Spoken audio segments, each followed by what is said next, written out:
안녕하세요. 개비입니다. 이번 영상에서는 식극의 소마 애니 1기를 다뤄볼게요. 편하게 보시고 여러분의 해석도 댓글로 알려주세요. 그럼 시작하겠습니다. 첫 번째 포인트는 B급 구르메의 계급 투쟁입니다. 작중 배경이 되는 토우츠키 학원은 그야말로 최상류층 엘리트 학교입니다. 나키리 애니나 같은 캐릭터를 보면 알 수 있듯이 이 사람들에게 미각은 단순한 취향이 아니라 자신의 높은 계급을 증명하는 일종의 신분증입니다. 비싸고 고상한 음식을 먹어야 상류층이고 값싸고 대중적인 조리법은 천박하다며 배척하죠. 그런데 우리의 주인공 소마가 볶음밥이나 덮밥 같은 서민적인 B급 구르메를 들고 와서 이들의 콧대를 꺾어버립니다. 상류층이 무시하던 일상적인 음식으로 그들의 혀를 굴복시키면서 훌륭한 맛은 너희들만의 전유물이 아니다 라고 선언하는 거죠. 여기서 굳건했던 계급의 벽이 허물어지는 짜릿한 쾌감이 발생합니다. 대결 방식을 보면 이 대비가 더 명확해집니다. 엘리트 학생들은 식극을 할 때 A5 등급 최고급 소고기나 귀한 식재료, 즉 압도적인 자본력을 끌고 옵니다. 반면 소마는 마트에서 세일하는 고기, 남은 짜투리 재료를 쓰죠. 대신 그 돈의 격차를 자신의 엄청난 노동력과 기발한 아이디어로 메꿉니다. 싼 고기를 양파로 연하게 만들거나 베이컨과 감자로 고급 고기 맛을 흉내내는 식이죠. 이건 돈으로 찍어 누르려는 기득권의 자본을 평범한 서민의 땀과 지혜로 뒤집어버리는 통쾌한 승리 공식입니다. 이 과정에서 빼놓을 수 없는 재미가 바로 엘리트들의 망가짐입니다. 최고급 정장을 쫙 빼입고 심사위원석에 앉아있는 권위적인 사람들 앞에 소마는 식당 앞치마를 두르고 등장합니다. 엘리트들은 처음엔 어디서 이런 싼티나는 걸 내놓냐 불쾌해하죠. 하지만 한 입 먹고 나면 어떻게 되나요? 체면이고 뭐고 다 던져버리고 짐승처럼 그릇을 핥게 됩니다. 평소에 고상한 척, 엄숙한 척하던 상류층이 서민의 냄새와 맛 앞에서 이성을 잃고 탐욕스럽게 무너지는 모습. 우리는 이러한 장면들에서 지배계층의 위선이 깨지는 걸 보며 대리만족과 해방감을 느끼게 됩니다. 결과적으로 식극의 소마는 평범한 요리로 기득권을 타격한다는 점에서 직관적이고 훌륭한 계급 투쟁의 재미를 줬습니다. 하지만 주인공에게 숨겨진 엘리트 혈통을 쥐어주는 소년 만화 특유의 뻔한 클리셰를 버리지 못했죠. 결국 아무리 노력해도 핏줄 좋은 천재는 이길 수 없다는 씁쓸한 한계를 스스로 인정해버린 셈이라 훌륭한 시작에 비해 끝맛이 다소 아쉬운 작품이기도 합니다. 다음 포인트는 식극, 민속학적 분석입니다. 식극은 학생들끼리 조건을 걸고 벌이는 요리 대결이죠. 민속학적으로 보면 이건 일본 에도 시대 사무라이들이 다른 도장에 쳐들어가서 자신의 유파가 최고임을 증명하던 목숨 건 대결, 이른바 타류시합, 도장 깨기를 현대적으로 변주한 형태입니다. 토우츠키 학원의 학생들은 단순한 요리사 지망생이 아닙니다. 프랑스 요리, 이탈리아 요리, 분자 요리, 향신료 등 각자의 확고한 요리 철학을 무술처럼 수련하는 무사들에 가깝습니다. 주인공 소마의 유키이라 정식집 스타일은 명문 도장의 뻔한 규율을 따르지 않는 실전지향적인 떠돌이 무사의 검술과 비슷하죠. 이들이 맞붙는 식극은 단순히 누가 더 맛있는 요리를 만드냐를 넘어서 내가 평생 갈고 닦은 요리 철학이 너보다 더 우월하다는 걸 증명하는 치열한 사상 투쟁입니다. 과거 사무라이들이 시합에서 지면 목숨을 잃거나 도장 간판을 빼앗겼던 것처럼 식극 역시 요리인으로서의 생명인 퇴학을 걸거나 자신의 식칼, 동아리의 존폐 같은 극단적인 판돈을 겁니다. 진검이 식칼로, 피가 육즙으로 바뀌었을 뿐 식극은 요리라는 매개체를 통해 벌어지는 처절한 무사도적 결투의 은유인 셈입니다. 이번에는 심사 과정을 한번 볼게요. 토우츠키 학원에서 요리를 평가받는 과정은 단순히 선생님에게 숙제 검사를 받는 게 아닙니다. 이건 마치 신에게 제물을 바치고 신탁을 기다리는 고대의 제사의식과 흡사한 구조를 띠고 있습니다. 나키리 에리나라는 캐릭터를 보면 신의 혀를 가졌다는 설정이 있죠. 이건 단순한 미각 천재를 넘어서 그녀를 이 세계관의 신, 즉 현인신으로 만들어주는 장치입니다. 학원의 총수인 센자에몬 역시 시계 마왕이라는 절대적인 권위자로 군림하고요. 이 거대한 절대자들 앞에서 학생들은 신을 기쁘게 하기 위해 자신의 모든 영혼과 기술을 담아 공물을 바치는 재관의 역할을 수행합니다. 소마가 내놓는 기발한 요리나 학생들이 보여주는 필살기 요리들은 그냥 배를 채우는 영양소가 아닙니다. 자신들의 존재 가치와 영혼을 갈아 넣은 영적인 재물이죠. 심사위원들은 그 요리를 맛봄으로써 재물을 바친 자의 영혼과 철학을 심판하는 겁니다. 이쯤 되면 이 작품에서 가장 논란이 많고 화제가 되는 그 장면, 음식을 먹고 옷이 뜯겨나가는 리액션에 대해서도 새로운 해석이 가능해집니다. 보통은 그냥 시청각적인 자극이나 개그 요소로 생각할 수 있지만 이걸 제사의식의 관점에서 보면 꽤나 흥미로운 상징이 됩니다. 원래 고대의 제사나 샤머니즘 의식에서 신이 재물에 만족해서 강림하게 되면 인간은 영혼이 육체를 벗어나는 듯한 황홀경, 즉 엑스터시 상태에 빠지게 됩니다. 심사위원이 맛있는 음식을 먹고 옷이 찢어지는 묘사는 바로 이 황홀경을 시각적으로 표현한 겁니다. 옷이라는 건 우리가 사회에서 입고 있는 세속적인 권위, 체면, 사회적 계급 같은 껍데기를 의미하잖아요. 완벽한 곡물 앞에서는 그런 사회적 허물들이 아무런 의미가 없어진다는 걸 아주 웅장하게, 그리고 조금은 과격하게 보여주는 거죠. 옷이 벗겨져서 나체가 된다는 건 결국 완벽한 요리 앞에서 인간이 가장 원초적이고 순수한 자연의 상태로 돌아간다는 것을 의미한다고 볼 수 있습니다. 다음 포인트는 식사와 오르가즘 푸드 포르노입니다. 우리가 흔히 먹음직스러운 음식 사진을 보고 푸드 포르노라고 부르는데 이 작품은 그 단어를 정말 문자 그대로 눈앞에 시각화해버리죠. 보통 요리 만화를 보면 음식이 맛있을 때 눈물을 펑펑 흘리거나 배경에 우주가 쫙 펼쳐지거나 하잖아요. 만화나 애니메이션은 냄새나 맛을 직접 전달할 수 없으니까 시각적으로 과장을 하는 건데요. 식극의 소마는 여기서 한 발 더 나아갑니다. 인간의 식욕과 성욕이 뇌에서 도파민을 분비하는 같은 보상 회로를 공유한다는 걸 영리하게 이용한 거예요. 말도 안 되게 맛있는 걸 먹었을 때의 그 미각적 환희를 인간이 신체적으로 느낄 수 있는 가장 극단적인 쾌락인 오르가즘으로 확 바꿔치기 해버린 겁니다. 보는 사람 입장에서는 대체 얼마나 맛있길래 저런 반응이 나올까 하는 원초적인 호기심과 시각적인 자극을 동시에 팍팍 받게 되는 거죠. 그런데 이 옷이 찢어지는 리액션, 가만히 보면 단순히 와 진짜 맛있다 하고 끝나는 게 아닙니다. 아주 기가 막힌 권력 역전의 도구로 쓰여요. 식극 심사위원들이나 라이벌들 처음 등장할 때를 생각해 볼게요. 다들 단정하게 정장이나 유니폼 쫙 빼입고 엄청 고압적이고 우아하게 앉아 있잖아요. 여기서 옷은 그 사람의 사회적 지위나 이성을 상징합니다. 그런데 소마가 만든 요리를 입에 넣는 순간 이 깐깐하던 이성이 날아가고 옷이 강제로 뜯겨나가며 쾌락에 굴복해 버립니다. 즉 요리사는 단순히 밥을 대접하는 사람이 아니라 요리라는 무기로 상대방의 통제력을 뺏고 가장 무방비한 상태로 만들어버리는 지배자가 되는 겁니다. 식사가 일종의 권력 투쟁이 되는 거고 옷이 찢어지며 느끼는 쾌락은 패배자가 승자에게 바치는 시각적인 항복 선언인 셈이죠. 여기서 우리가 조금 비판적으로 짚고 넘어가야 할 가장 논쟁적인 문제가 나옵니다. 작품 속에서 남녀 가리지 않고 옷이 다 찢어지긴 하는데 카메라가 이걸 보여주는 방식이 성별에 따라 너무 다르다는 겁니다. 남성 심사위원들 옷이 찢어지는 장면 기억나시나요? 푼도시 하나 입고 이상한 춤을 추거나 쓸데없이 근육을 자랑하는 식의 빵 터지는 코미디나 마초적인 유희로 소비됩니다. 반면에 에리나나 메구미 같은 여성 캐릭터들의 리액션은 어떤가요? 수치심을 느끼면서 몸을 비틀거나 얼굴을 붉히는 등 굉장히 관음증적인 시선에 철저하게 맞춰져 있습니다. 요리를 만든 주체, 특히 남성 주인공의 실력이 얼마나 대단한지 증명하기 위해서 여성 캐릭터의 신체가 성적으로 유린당하는 듯한 포르노그래피적 뉘앙스를 대놓고 보여주는 거죠. 결국 대중문화가 요리라는 건전하고 보편적인 소재를 방패 삼아서 이런 식의 여성 대상화 연출을 교묘하게 상업화하고 있다는 비판을 결코 피할 수 없는 부분입니다. 다음 포인트는 어리버리 로스트 포크입니다. 고기를 망쳐버린 위기 상황에서 으깬 감자와 버섯, 양파를 뭉친 뒤 베이컨으로 감싸서 진짜 로스트 포크의 식감과 육즙을 완벽하게 재현해낸 천재적인 요리로 등장하죠. 작중에서는 심사위원을 감동시키는 마법 같은 요리로 묘사됩니다만 만약 우리가 현실의 주방에서 이 요리를 똑같이 만든다면 과연 결과도 같을까요? 조리학적 그리고 현실적인 시선으로 이 요리를 한번 차분하게 해부해 보겠습니다. 작중에서는 베이컨의 육즙이 감자에 스며들어 진짜 두툼한 고기를 씹는 듯한 착각을 일으킨다고 설명합니다. 하지만 현실의 물리적 식감은 꽤 다릅니다.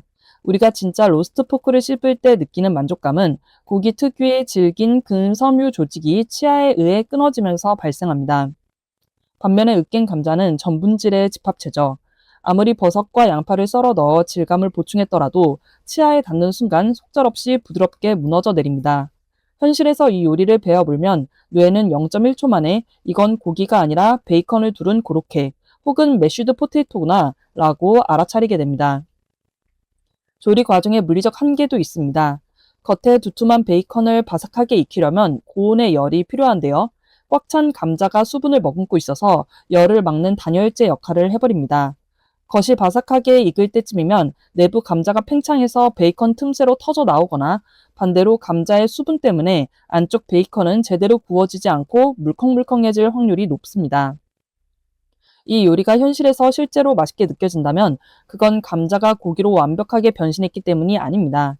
철저하게 소스의 감칠맛과 훈연 향이 빚어낸 착시 효과죠. 애초에 베이컨은 이미 염지되고 훈연 과정을 거친 가공육입니다.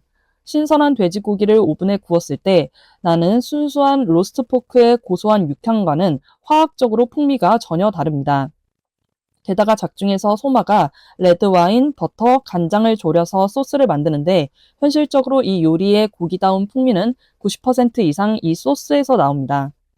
짠맛과 지방, 감칠맛이 폭발하는 이 강력한 소스가 혀를 코팅해주니까 뇌가 고기 요리라는 신호를 강하게 받는 것이지 감자는 그저 그 강한 맛을 중화시켜주는 탄수화물 스펀지 역할을 할 뿐입니다. 작품 속에서 이 요리는 값비싼 고기를 대신할 서민적인 대체제로 등장하죠. 하지만 현실의 마트 물가를 따져보면 이야기가 조금 달라집니다. 저 커다란 감자덩어리를 빈틈없이 감싸려면 얇은 샌드위치용 베이컨으로는 어림도 없습니다. 질 좋고 두툼한 통 베이컨을 다량으로 써야 하죠. 현실적으로 가공 공정을 거친 두툼한 고급 베이컨을 여러 장 사는 비용이면 차라리 굽기용 돼지 목살이나 앞다리살 덩어리를 사는 게 더 저렴하거나 비슷하게 먹힙니다. 서민의 지혜라는 서사와 달리 현실에서는 꽤 가성비가 떨어지는 셈이죠. 영양 성분도 극단적으로 역전됩니다. 진짜 로스트 포크는 고단백질 메인 요리지만 이 요리는 엄청난 양의 탄수화물에 포화지방과 나트륨이 폭탄처럼 결합된 형태입니다. 메인 디쉬라기보다는 열량이 매우 높은 헤비한 사이드 메뉴에 가깝습니다. 작중에서는 손님이 고기인 줄 알고 먹다가 감자라는 것을 깨닫고 황홀해합니다. 하지만 현실의 인간 심리는 이런 인지 부조화에 매우 민감하고 방어적입니다. 명주실로 예쁘게 묶어 구운 두툼한 고기의 형태, 그리고 구운 베이컨과 와인 소스의 향기를 맡으면 우리의 뇌는 무의식적으로 고기의 탄력 있는 씹는 맛을 기대하게 됩니다. 그런데 입에 넣고 씹는 순간 기대했던 저항감 없이 물컹한 피레가 터져 나오면 어떨까요? 뇌는 긍정적인 놀라움보다는 심리적인 당혹감과 불쾌감을 먼저 느끼기 쉽습니다. 일반적인 식당에서 이런 요리가 나온다면 즐거운 서프라이즈보다는 클레임의 대상이 될 확률이 조금 더 높겠죠. 현실적인 조리학의 잣대로 차분히 해부해본 어리버리 로스트 포크는 사실 고기를 완벽하게 대체하는 기적의 연금술은 아닙니다. 오히려 수분 통제가 까다롭고 원가 절감 효과는 미미한 열량 높은 베이컨 감자 마리에 가깝죠. 그럼에도 불구하고 이 요리가 여전히 매력적인 이유는 누구나 냉장고에 있을 법한 흔한 식재료들을 조합해서 시각적인 호기심을 극대화했다는 데 있습니다. 지방, 탄수화물, 감칠맛이라는 절대 실패할 수 없는 미각적 즐거움을 끌어냈다는 점에서는 요리의 본질적인 즐거움을 아주 잘 살려낸 훌륭한 레시피의 아이디어임은 틀림없습니다. 다음 포인트는 둔갑하는 후리가케 덮밥입니다. 이 요리의 핵심은 수분과 콜라겐이 풍부한 닭 날개를 푹 끓여낸 육수를 차갑게 식혀서 젤리, 즉 일본 요리 기법 중 하나인 니코고리 형태로 굳힌 뒤 뜨거운 밥 위에 올려 녹여 먹는 것입니다. 이건 요리 과학적으로 아주 정확한 묘사입니다. 육수에 포함된 천연 콜라겐이 분해되어 만들어진 젤라틴은 보통 섭씨 25도에서 35도 부근에서 녹기 시작합니다. 반면에 우리가 갓 지은 뜨거운 밥의 온도는 60도에서 70도를 훌쩍 넘어가죠. 따라서 차가운 닭고기 젤리를 밥 위에 올리면 젤라틴이 즉각적으로 열을 받아 스르르 녹아내리게 됩니다. 작품 속 극적인 연출과 현실의 물리법칙이 정확히 일치하는 영리한 설정이라고 볼 수 있습니다. 이렇게 차가운 젤리가 뜨거운 밥과 만나 녹아내리는 과정은 단순히 눈만 즐거운 게 아닙니다. 입안에서 느껴지는 온도 차이가 미각적 자극을 극대화해주죠. 특히 젤리 형태일 때는 육수의 풍미와 감칠맛이 응축되어 있다가 열에 의해 액체로 변하면서 밥알 사이사이를 코팅하듯 스며들게 됩니다. 평범한 국물을 밥에 말아 먹었을 때보다 밥알이 덜 퍼지고 훨씬 진한 맛을 느낄 수 있는 훌륭한 조리법입니다. 다만 현실에서 이 요리를 직접 만든다면 꼭 주의해야 할 점이 있습니다. 바로 간 맞추기입니다. 젤리만 단독으로 먹었을 때 간이 딱 맞다면 밥과 섞였을 때는 수분이 퍼지면서 맛이 상당히 밍밍해집니다. 작중의 소맛처럼 간장이나 가스오부시 육수 등을 활용해서 생각보다 훨씬 짜고 진하게 농축해서 간을 해야만 밥과 비볐을 때 비로소 완벽한 맛의 균형이 잡히게 됩니다. 작품을 보면 젤리가 녹은 후에도 덮밥에서 김이 모락모락 나는 뜨거운 요리처럼 묘사되죠. 하지만 현실의 물리법칙은 조금 냉정합니다. 냉장고에서 갓 꺼낸 차가운 젤리를 밥에 비비면 열역학 법칙에 따라 밥이 가진 뜨거운 열기를 젤리가 흡수해버립니다. 결과적으로 전체적인 요리의 온도가 급격하게 떨어져서 꽤 미지근해지고 맙니다. 만약 뜨끈한 요리를 기대하고 드신다면 온도감에서 아쉬움을 느낄 수밖에 없습니다. 현실에서 이 요리를 제대로 즐기려면 밥이 입천장이 될 정도로 아주 뜨거운 상태여야 그나마 따뜻하게 먹을 수 있습니다. 마지막으로 주방의 현실적인 작업 시간에 대해 이야기해 볼게요.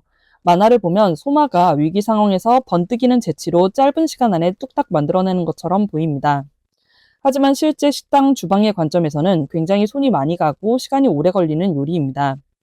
닭날개에서 젤라틴이 충분히 빠져나올 때까지 육수를 우려내는 데만 최소 한두 시간이 걸리고 이를 냉장고에 넣어서 완벽한 젤리 형태로 굳히려면 또 몇 시간이 필요합니다. 즉, 이 요리는 즉석에서 창의력으로 만들어낼 수 있는 게 아니라 최소 반나절 전부터 완벽하고 치밀한 계산 하에 육수를 끓이고 굳혀놓는 이른바 프랩이 되어 있어야만 내놓을 수 있는 요리인 거죠. 정리해보면 둔갑하는 후리가케 덮밥은 일본의 전통적인 조리법을 덮밥의 형태로 훌륭하게 재해석한 메뉴입니다. 비록 현실에서는 밥이 식어버린다는 단점과 엄청난 사전 준비 시간이 필요하다는 한계가 있지만 콜라겐의 녹는 점을 이용한 퍼포먼스와 맛의 원리만큼은 일품이었다고 평가하고 싶습니다. 다음 포인트는 베프 부르기뇽입니다. 극중에서 소마는 이렇게 말합니다. 벌꿀에 포함된 단백질 분해 효소가 고기를 순식간에 연하게 만들어준다. 듣기에는 아주 그럴싸한 과학적 접근 같습니다. 하지만 현실의 주방, 특히 고깃집 요리에 있어서는 이 논리가 그대로 적용되기 어렵습니다. 베프 부르기뇽에 들어가는 사태나 양지 같은 부위는 아주 질긴 콜라겐 결합 조직이 많은 부위입니다. 이 질긴 콜라겐이 입에서 녹을 만큼 부드러운 젤라틴으로 변하려면 반드시 수분과 함께 70도 이상의 온도에서 서서히 최소 2~3시간 이상 끓여야 하는 절대적인 물리적 시간이 필요합니다. 벌꿀에 미량의 효소가 있는 것은 맞습니다만 파인애플이나 키위 같은 과일에 비하면 그 효과는 아주 미미합니다. 게다가 효소라는 것은 근육 섬유를 약간 느슨하게 해줄 수는 있어도 그 질긴 콜라겐 덩어리를 30분 만에 젤라틴으로 싹 녹여낼 수는 없습니다. 만약 현실에서 이 레시피를 똑같이 따라한다면 겉은 효소 때문에 푸석푸석해지고 속은 고무줄처럼 질긴 아주 난감한 소고기 찌개가 완성될 확률이 높습니다. 맛의 밸런스 측면에서도 큰 문제가 있습니다. 베프 부르기뇽은 프랑스 부르고뉴 지방의 전통 요리입니다. 깊은 레드 와인의 묵직한 산미와 향, 소고기의 육즙, 그리고 은은한 허브 향이 어우러진 깊은 감칠맛이 이 요리의 영혼이죠. 그런데 고기를 연하게 만들겠다고 꿀을 듬뿍 넣는 순간 어떻게 될까요? 요리 전체에 아주 강한 단맛이 돌게 됩니다. 갈비찜이나 불고기라면 이 단맛이 아주 훌륭한 역할을 하겠지만 정통 프랑스 스튜에서 강한 단맛이 튀어나오는 것은 맛의 균형을 완전히 무너뜨리는 일입니다. 극중 롤랑 샤페르 강사는 프랑스 정통 요리의 엄격한 잣대를 고수하는 보수적인 캐릭터로 나옵니다. 현실의 깐깐한 프렌치 셰프라면 와인이 제대로 농축되지도 않은 묽은 국물에 꿀의 달짝지근한 맛이 지배하는 이 요리를 맛보고 미소를 지었을까요? 아마 프랑스 요리에 대한 모독이라며 크게 화를 냈을 가능성이 농후합니다. 결정적으로 스튜 요리의 깊은 맛은 수분의 증발에서 옵니다. 고기 겉면을 강하게 구워 감칠맛을 끌어올리고 와인과 육수를 부은 뒤 오랜 시간 졸이면서 수분을 날려야 소스가 눅진해지고 재료의 맛이 하나로 응축됩니다. 30분 만에 급조한 슈트는 아무리 천재적인 불 조절을 했다고 해도 소스가 묽게 겉도는 고기 국물 상태를 벗어나기 힘듭니다. 요리사가 화학적 반응이 일어나는 물리적인 시간을 마음대로 압축할 수는 없기 때문이죠. 결론적으로 소마의 벌꿀 베프 브르기뇽은 대중식당 출신의 주인공이 생활의 지혜를 발휘해서 콧대 높은 엘리트 학교의 셰프를 꺾었다는 그 짜릿한 카타르시스를 위해 조리 과학적 현실을 어느 정도 희생시킨 결과물입니다. 만화적인 상상력과 연출로는 너무나 훌륭하고 재미있는 아이디어였습니다만 현실의 주방에서는 시간과 연력학 법칙을 거스르는 마법의 식재료란 존재하지 않습니다. 역설적이게도 이 판타지 같은 요리를 분석하다 보니 맛있는 요리의 본질이란 결국 시간과 정성의 축적이라는 사실을 다시 한번 깨닫게 되네요. 다음 포인트는 유키라표 고등어 버그 정식입니다. 작품 속 묘사를 보면 이 고등어 햄버거를 젓가락으로 가르는 순간 뜨거운 고기 육즙이 흘러나옵니다. 먹었을 때도 실제 소고기 햄버거 같은 묵직한 식감을 준다고 하죠. 하지만 조리 과학적으로 보면 이는 불가능에 가까운 만화적 과장입니다. 일반적인 고기 햄버거는 생고기를 치대는 과정에서 단백질이 녹아나와 고기끼리 끈적하게 엉겨 붙습니다. 그 그물망 같은 구조 속에 육즙이 갇히게 되는 건데요. 하지만 통조림 고등어는 이미 고온 고압에서 푹 삶아져서 단백질이 완전히 응고된 상태입니다. 아무리 치대도 자체적인 끈기가 생기지 않죠. 그래서 모양을 유지하려면 계란이나 빵가루 같은 외부 재료에 전적으로 의존해야 합니다. 현실에서 똑같이 만들어 보면 육즙이 터져 나오는 쫄깃한 패티라기보다는 젓가락을 대는 순간 쉽게 바스러지는 참치전이나 잘 구운 생선 어묵에 가까운 식감이 될 수밖에 없습니다. 식감의 묘사는 조금 과장되었지만 소마가 고등어 특유의 비린내를 잡기 위해 선택한 소스는 현실에서도 무척 탁월하고 과학적인 방법입니다. 바로 폰즈 소스를 전분으로 걸쭉하게 만든 앙카케 방식이죠. 생선 비린내의 주 원인은 염기성 물질입니다. 여기에 폰즈 소스에 들어있는 감귤류의 산성 물질이 닿으면 중화 반응이 일어나 비린내가 효과적으로 날아갑니다. 게다가 전분을 풀어 끈적해진 소스로 햄버거 겉면을 코팅하듯 덮어버리면 남은 비린내가 공기 중으로 날아가는 것조차 막아줍니다. 입안에서는 상큼한 감칠맛만 맴돌게 하는 조리학적으로 완벽한 마스킹 기법입니다. 작중에서는 소마가 통조림 물기를 대충 버리고 뚝딱뚝딱 반죽을 빚어냅니다만 사실 현실에서 이 요리를 시도할 때 가장 실패하기 쉬운 지점이 바로 수분 조절입니다. 물에 삶은 고등어 통조림은 살코기 안쪽까지 수분을 엄청나게 머금고 있습니다. 물기를 대충 빼고 구웠다가는 프라이팬 위에서 반죽이 죽처럼 질척해지거나 산산조각이 나버리죠. 현실에서는 면보로 쥐어짜듯 수분을 제거하거나 냉장고에서 한참을 안정화시켜야 합니다. 소마가 그 짧은 시간 안에 완벽한 형태의 패티를 구워낸 건 주인공 특유의 엄청난 손기술이 작용했다고 보시는 것이 맞습니다. 물론 미식의 관점에서 진짜 고기 햄버거를 이기긴 어렵겠지만 영양과 경제성 측면에서 이 요리는 100점 만점에 가까운 훌륭한 대중 요리입니다. 값싸고 보관이 쉬우며 뼈째 먹을 수 있어 칼슘과 오메가3가 풍부하니까요. 고급 식재료에 집착하는 엘리트 학교에서 냉장고에 굴러다니는 가장 흔한 통조림으로 훌륭한 요리를 만들어낸 소마의 철학이 빛나는 대목입니다. 다음 포인트는 삼치 산초구이 퓨레 곁들임입니다. 이 작품에는 다소 과장되거나 판타지적인 요리들이 많이 등장하지만 이 삼치구이만큼은 조리학적으로 아주 교과서적이고 탄탄한 완성도를 자랑합니다.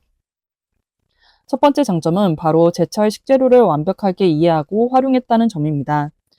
일본어로 삼치는 한자에 봄춘자가 들어갈 정도로 봄을 알리는 대표적인 물고기입니다. 이시키 선배는 이 봄 삼치에 수분이 많고 단맛이 강한 봄 양배추를 조합했죠. 지방이 한껏 오른 삼치의 기름진 맛을 봄 양배추의 산뜻하고 부드러운 단맛으로 감싸주는 방식입니다. 사실 이 조합은 실제 서양의 프렌치 요리나 모던 일식 다이닝에서도 셰프들이 즐겨 쓰는 훌륭하고 검증된 페어링입니다. 두 번째는 산초를 활용한 풍미 조절입니다. 삼치는 구웠을 때 풍미가 참 좋지만 자칫하면 생선 특유의 비린내나 느끼함이 입에 남을 수 있습니다. 이시키 선배는 여기에 묘수로 일본산 산초를 더했습니다. 산초 특유의 상쾌한 시트러스 향과 혀를 살짝 마비시키는 알싸한 맛이 삼치의 기름기를 깔끔하게 씻어줍니다. 서양 요리로 치면 생선구이 위에 레몬 껍질이나 허브를 뿌리는 것과 같은 조리학적 원리인데 이걸 일본의 전통 향신료로 풀어낸 점이 참 세련된 부분입니다. 세 번째 매력은 바로 식감의 대비입니다. 현실의 고급 다이닝에서 요리의 퀄리티를 가릴 때 굉장히 중요하게 생각하는 요소이기도 하죠. 팬에서 껍질을 바삭하게 구워낸 삼치의 크리스피한 식감, 그리고 부드럽게 쪄내어 곱게 갈아 만든 양배추 퓨레의 크리미한 식감이 입안에서 기분 좋은 대비를 이룹니다. 특히 여기서 퓨레는 접시를 꾸미는 단순한 장식이 아닙니다. 자칫 퍽퍽할 수 있는 생선살에 촉촉한 수분감을 보충해주는 훌륭한 소스의 역할을 하고 있습니다. 마지막으로 이 요리가 매력적인 이유는 애니메이션 속 다른 요리들과 달리 현실에서 누구나 100% 똑같이 구현할 수 있는 실전 레시피라는 점입니다. 복잡한 분자요리 기법이나 만화적인 과정이 전혀 들어가지 않았습니다. 생선을 굽는 팬프라잉과 채소를 갈아내는 퓨레 제조라는 요리의 가장 기본적인 테크닉에 충실하죠. 집에서도 질 좋은 삼치와 부드러운 양배추, 약간의 생크림이나 버터, 그리고 산초가루만 구비한다면 충분히 고급 레스토랑 수준의 근사한 맛을 재현해낼 수 있습니다. 정리해보자면 이시키 사토시의 이 삼치 요리는 만화적인 허풍을 쫙 빼고 만들어낸 수작입니다. 식재료에 대한 깊은 이해도, 제철 채소를 다루는 방식, 그리고 향신료를 통한 맛의 밸런스까지 서양 요리와 일본 요리의 장점을 점잖고 우아하게 접목한 결과물이죠. 다음 포인트는 삼치 주먹밥 차밥입니다. 이 요리의 진짜 매력은 평범한 재료들이 만나서 이루어내는 완벽한 감칠맛의 시너지에 있습니다. 소마가 이 요리에 맹물이나 일반 녹차가 아닌 다시마 차를 부은 건 정말 탁월한 선택이었습니다. 다시마 차의 주성분은 아미노산계 감칠맛을 내는 글루탐산이고 노릇하게 구워낸 삼치의 감칠맛은 흑산계인 이노신산입니다. 요리 과학에서는 이 두 가지 성분이 입안에서 만나면 감칠맛이 단순히 더해지는 수준을 넘어 기하급수적으로 폭발하게 됩니다. 셰프의 본능적인 맛의 계산이 영리하게 들어간 부분이죠. 조리 방식도 주목할 만합니다. 밥 위에 생선을 얹고 국물을 붓는 흔한 오차즈케와 달리 소마는 밥을 둥글게 뭉쳐서 프라이팬에 한번 노릇하게 구워냅니다. 이렇게 하면 밥 아래 전분과 참기름이 열을 받아 누룽지처럼 바삭해지면서 마이야르 반응이 일어나 구수하고 복잡한 풍미가 만들어집니다. 또한 이렇게 겉면을 구워두면 나중에 뜨거운 차를 부어도 밥이 죽처럼 푹 퍼지지 않습니다. 겉은 찬물을 머금어 쫀득해지고 속은 여전히 촉촉한 밥 알의 형태를 유지하게 되죠. 마지막 한 입까지 씹는 맛을 지켜주는 고도화된 테크닉입니다. 여기에 삼치라는 생선의 특성도 한몫을 합니다. 삼치는 수분과 지방의 밸런스가 아주 좋은 생선인데요. 프라이팬에서 구워낸 삼치의 기름진 맛과 주먹밥을 구울 때 쓴 참기름, 그리고 뜨거운 다시마차가 그릇 안에서 만나면 미세하게 섞이는 유화작용이 일어납니다. 맑고 가벼웠던 차가 생선의 기름을 만나면서 순식간에 묵직하고 바디감 있는 고급스러운 육수로 변모하는 마법이 일어나는 겁니다. 물론 작품 속에서는 심사위원이 혀를 내두를 정도로 감동을 주지만 현실에서 우리가 이 요리를 똑같이 만들려고 할 때는 주의해야 할 함정들도 분명히 있습니다. 가장 신경 써야 할 부분은 바로 비린내 통제입니다. 삼치는 열이 식거나 국물에 젖으면 특유의 생선 비린내가 올라오기 쉽습니다. 그래서 현실에서 성공하려면 생선을 구울 때 청주나 생강즙으로 비린내를 확실하게 잡아줘야 합니다. 부어주는 차 역시 미지근하면 안 되고 반드시 팔팔 끓는 뜨거운 상태여야 비린내를 누를 수 있습니다. 또 다른 함정은 염도 조절입니다.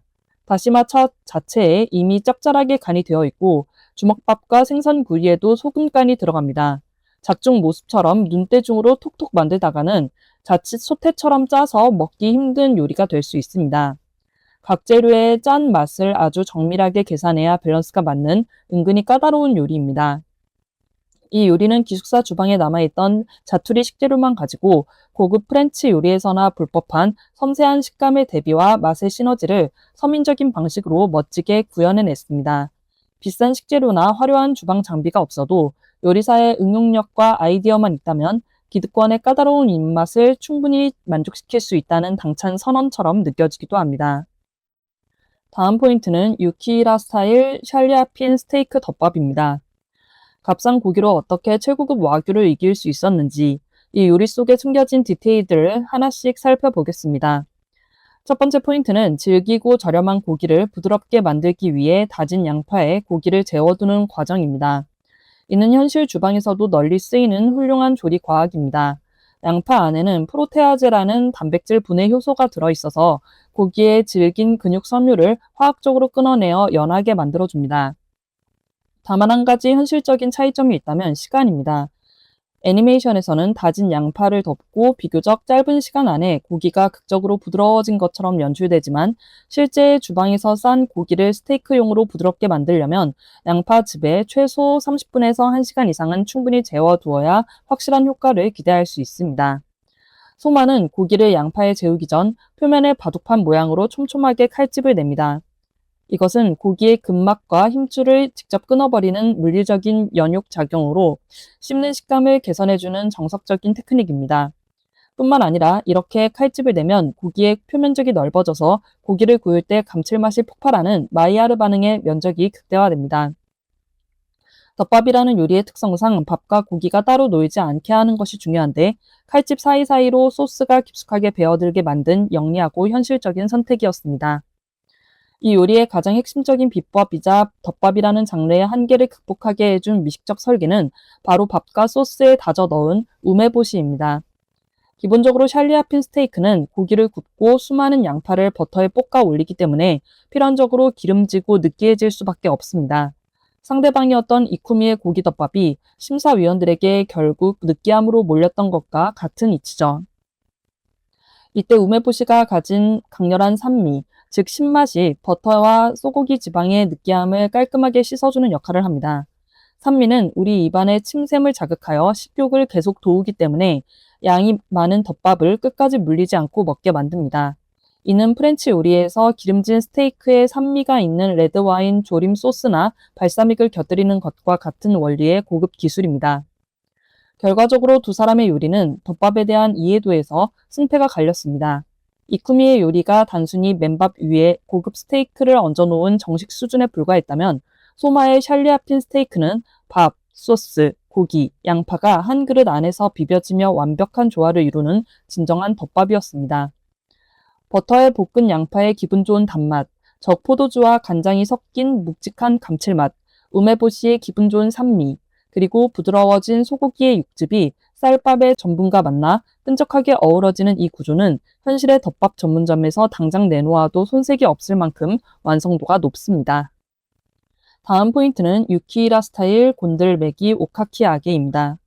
이 요리의 가장 큰 특징은 일반적인 빵가루 대신 시중에서 파는 과자인 카키노타네, 감시 과자를 부셔서 튀김옷으로 썼다는 점입니다. 사실 이건 현실에서도 아주 훌륭한 조리법입니다. 이 과자는 이미 제조 과정에서 전분이 한 번 입혀진 상태로 바싹 건조되어 있습니다. 수분 함량이 극도로 낮기 때문에 이걸 생선 겉에 묻혀 튀기면 일반 빵가루보다 수분 증발이 빠르고 요란하게 일어나면서 그야말로 극강의 바삭함을 만들어냅니다. 다만 현실에서 이 요리를 직접 해본다면 가장 주의해야 할 난관은 바로 온도 조절입니다. 과자 겉면에는 간장, 설탕, 고춧가루 같은 조미료가 발라져 있는데요. 당분과 간장은 기름 속에서 발연점이 낮아 순식간에 새까맣게 타버리고 쓴맛을 낼 수 있습니다. 그래서 속까지 잘 익히면서도 겉이 타지 않게 하려면 기름 온도를 일반 튀김보다 약간 낮게 잡거나 프라이팬에 기름을 자작하게 두르고 지지듯이 굽는 방식을 써야 현실적으로 성공할 수 있습니다. 다음으로 주재료인 곤들메기라는 생선과 이 튀김옷의 궁합을 보겠습니다. 곤들메기는 연어과에 속하는 민물고기라 속살이 참 연하고 담백합니다. 하지만 야생 민물고기 특유의 흙내나 비린내가 날 수 있다는 단점도 가지고 있죠. 소마의 조리법은 이 단점을 영리하게 보완해줍니다. 과자에 묻어있는 짭조름한 간장 맛과 매콤한 시즈닝, 그리고 고소하게 튀겨진 향이 민물고기의 냄새를 강하게 덮어주거든요. 복잡한 향신료나 와인 없이 주변에서 흔히 구하는 과자 양념만으로 냄새를 잡은 겁니다. 게다가 한 입 베어 물면 겉은 입천장이 까질 정도로 바삭한데 속은 증기에 쪄진 것처럼 촉촉한 흰살 생선이 기다리고 있죠. 식사하는 사람에게 이 겉바속촉의 대비는 큰 미식의 즐거움을 줍니다. 여기에 작중에서 소마는 산나물을 다져 넣은 걸쭉한 소스와 달걀 노른자를 곁들여냅니다. 사실 과자 튀김옷만 있으면 너무 자극적이거나 짤 수 있는데 이 부드러운 노른자와 쌉싸름한 산나물이 튀김의 기름기를 잡아주고 맛의 밸런스를 고급스럽게 끌어올려줍니다. 현실에서도 아주 훌륭한 킥 역할을 하는 셈입니다. 사실 감자칩이나 쌀과자 등을 부셔서 튀김옷으로 쓰는 건 고급 파인 다이닝의 혁신적인 기술이라기보다는 서양 가정식이나 펍에서 종종 쓰는 요리 꼼수나 B급 미식의 영역에 가깝습니다. 하지만 바로 이 지점이 이 요리가 가진 진짜 매력입니다. 트러플이나 캐비어 같은 비싼 식재료, 그리고 정통 요리법의 틀에만 갇혀있던 엘리트 학생들에게 동네 슈퍼 과자를 쓴 요리는 큰 문화적 충격이었을 겁니다. 고급 요리만이 정답이 아니라 흔하고 저렴한 재료라도 아이디어에 따라 얼마든지 훌륭한 요리가 될 수 있다는 것. 대중식당 출신인 소마의 정체성을 현실적으로 잘 보여준 메뉴였다고 생각합니다. 다음 포인트는 무지개 테린입니다. 작중에서 이 무지개 테린은 고향의 따뜻한 정과 먹는 사람을 향한 배려심이 듬뿍 담긴 소박하고 따뜻한 요리로 묘사되었죠. 하지만 실제 프렌치 레스토랑 주방의 시선으로 이 요리를 뜯어보면 결코 시골 출신 소녀가 뚝딱 만들어낼 수 있는 가정식이 아닙니다. 오히려 미슐랭 셰프들조차 혀를 내두를 만큼 극한의 기술과 시간 싸움을 요구하는 엄청난 요리입니다. 그 이유를 몇 가지로 나누어 살펴보겠습니다. 첫 번째는 물리적인 시간의 한계입니다. 테린이라는 요리 자체가 틀에 재료를 넣고 오븐에 중탕으로 굽거나 차갑게 굳혀서 만드는 프랑스 요리입니다. 메구미는 각기 다른 7가지 채소로 피레를 만들어서 7개의 층을 쌓아 올렸는데요. 현실적으로 이 각 층의 색깔이 섞이지 않고 완벽한 일직선을 이루려면 한 층을 깔고 그것이 완전히 굳은 뒤에야 다음 층을 조심스럽게 부을 수 있습니다. 아무리 영하의 급속 냉동고를 사용한다고 해도 무려 7번의 세팅과 굳히기 과정을 거쳐야만 하죠. 게다가 다 굳은 뒤 틀에서 빼내어 단면이 무너지지 않게 썰어내려면 충분히 안정화하는 시간도 필수적입니다. 보통 2~3시간 남짓 주어지는 식극의 제한 시간 안에 이 7겹의 채소 테린을 완벽한 단면으로 완성해낸다는 것은 물리법칙을 거스르는 마법에 가깝습니다. 두 번째는 수분 통제와 식감의 문제입니다. 파프리카, 토마토, 단호박, 시금치 등 채소들은 종류마다 수분 함량이나 섬유질, 익는 속도가 천차만별입니다. 뿌리채소와 잎채소는 질감부터가 완전히 다르죠. 이 7가지 각기 다른 채소 피레가 칼로 썰었을 때 무너지지 않고 형태를 유지하려면 계란 흰자나 젤라틴 같은 응고제가 들어가야 합니다. 그런데 형태를 단단하게 잡으려고 응고제를 많이 넣으면 고무 타이어처럼 퍽퍽해져서 최악의 식감이 되어버립니다. 반대로 채소 본연의 부드러움을 살리려고 응고제를 덜 넣으면 써는 순간 공들인 7겹이 와르르 무너져 내리겠죠. 입안에서는 서르르 녹으면서도 바깥 형태는 완벽한 직사각형을 유지하게 만드는 그 미세한 밸런스 조절은 프렌치 요리의 극한에 달하는 계산력을 요구합니다. 세 번째는 7가지 맛을 조화시키는 미각적 어려움입니다. 작중에서는 7가지 채소의 맛이 입안에서 조화롭게 퍼진다고 나오지만 현실 미식의 세계에서는 상당히 까다로운 과제입니다. 쓴맛, 단맛, 신맛 등 각자 주장이 뚜렷한 7가지 채소를 한 입에 씹어 먹으면 자칫 맛의 초점이 사라져서 이 맛도 저 맛도 아닌 정체불명의 덩어리가 되기 십상이거든요. 메구미는 이 맛을 하나로 묶기 위해 상큼한 연귤 소스와 매콤달콤한 차조기 소스 2가지를 곁들였습니다. 정말 훌륭한 아이디어지만 현실적으로 7가지 채소의 복잡한 맛을 단 2개의 소스로 완벽하게 통제하고 조화시킨다는 것은 그야말로 엄청난 미각적 천재성이 필요한 일입니다. 결론적으로 메구미의 무지개 테리는 작품 내에서 투박하지만 어머니의 마음을 상징하는 따뜻한 요리로 등장합니다. 하지만 조리학적인 렌즈로 꼼꼼히 들여다보면 이 요리는 결코 투박할 수가 없습니다. 0.1g의 수분 오차와 1도의 온도 차이도 용납하지 않는 강박적일 정도로 정교한 프랑스 정통 테크닉의 결정체인 셈이죠. 시골 식당 출신으로 긴장하면 실수하던 소녀가 이토록 정교한 요리를 뽑아냈다는 사실이야말로 그녀가 얼마나 무시무시한 재능을 가진 숨은 천재인지를 현실적으로 증명해주는 대목이 아닐까 싶습니다. 다음 포인트는 감각적인 가라아게입니다. 소마는 갓 튀김 닭고기를 신선한 양상추, 허브와 함께 베트남식 라이스 페이퍼에 싸서 칠리 소스를 곁들여 냈죠. 이 조합은 조리학적으로 아주 훌륭합니다. 가라아게 같은 튀김 요리는 필연적으로 기름지기 때문에 계속 먹다 보면 물리기 마련입니다. 그런데 여기에 허브의 향긋함과 칠리 소스의 매콤새콤함이 더해지면서 기름진 맛을 씻어주는 클렌저 역할을 해줍니다. 식감의 층위도 다채롭습니다. 바삭한 튀김옷, 촉촉한 닭다리살, 아삭한 채소에 라이스 페이퍼의 쫄깃함까지 한 입에 느낄 수 있죠. 이는 실제 퓨전 아시안 레스토랑에서도 널리 쓰이는 이미 검증된 아주 맛있는 조합입니다. 하지만 이 에피소드에서 소마가 승리할 수 있었던 진짜 이유는 단순히 요리의 맛 때문만은 아니었습니다. 바로 예리한 상권 분석 덕분이었죠. 경쟁자인 모지아의 가래아게는 상자에 담겨 있어서 두 손을 써야 하고 제자리에 서서 먹어야만 했습니다. 반면 소마가 장사하는 상점가는 사람들이 구경을 하며 계속 걸어 다니는 곳이었죠. 소마는 가라아게를 크레이프나 핫도그처럼 한 손으로 들고 먹을 수 있게 만들었습니다. 고객의 동선을 방해하지 않는 TPO를 정확히 파악한 겁니다. 게다가 음식을 들고 걸어 다니는 손님들 자체가 자연스럽게 걸어 다니는 광고판 역할을 하게 되죠. 길거리 음식 비즈니스에서 매출을 극대화하는 현실적이고 날카로운 마케팅 전략이라고 할 수 있습니다. 그렇다면 이 요리를 실제 팝업 스토어나 길거리에서 혼자 장사한다고 가정하면 어떨까요? 결론부터 말씀드리면 현실적인 운영 면에서 꽤 치명적인 한계가 존재합니다. 가장 큰 문제는 라이스 페이퍼의 극악한 조리 효율입니다. 라이스 페이퍼는 따뜻한 물에 적셔 부드럽게 만든 다음 찢어지지 않게 조심해서 재료를 말아야 합니다. 손이 무척 많이 가는 작업이죠. 주문이 몰려드는 피크타임에 갓 튀긴 뜨거운 가라아게를 일일이 이렇게 싸고 있으면 필연적으로 엄청난 병목 현상이 발생하게 됩니다.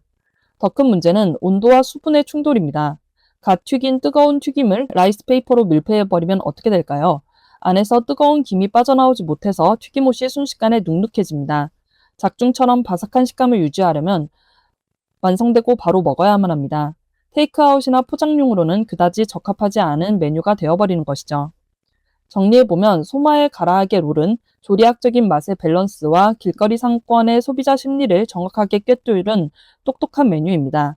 하지만 현실에서 이를 제대로 판매하려면 숙련된 조리 보조 인력이 다수 필요하고 수분 때문에 눅눅해지는 실무적인 한계를 반드시 극복해야 하는 쉽지 않은 요리라고 평가할 수 있겠습니다. 다음 포인트는 카레 리조또 오므라이스입니다. 작품 속에서는 완벽하고 환상적인 요리로 묘사되죠. 향기부터 맛까지 흠잡을 데 없는 것처럼 보입니다. 하지만 이 요리를 실제 주방에서 똑같이 구현하려고 한다면 어떨까요? 천재적인 발상이 돋보이는 부분도 있지만 동시에 조리학적으로 상당히 치명적인 모순들도 숨어 있습니다. 가장 먼저 지적해야 할 부분은 질척한 리조또를 얇은 달걀로 감싸서 오므라이스를 만든다는 그 구조 자체의 한계입니다.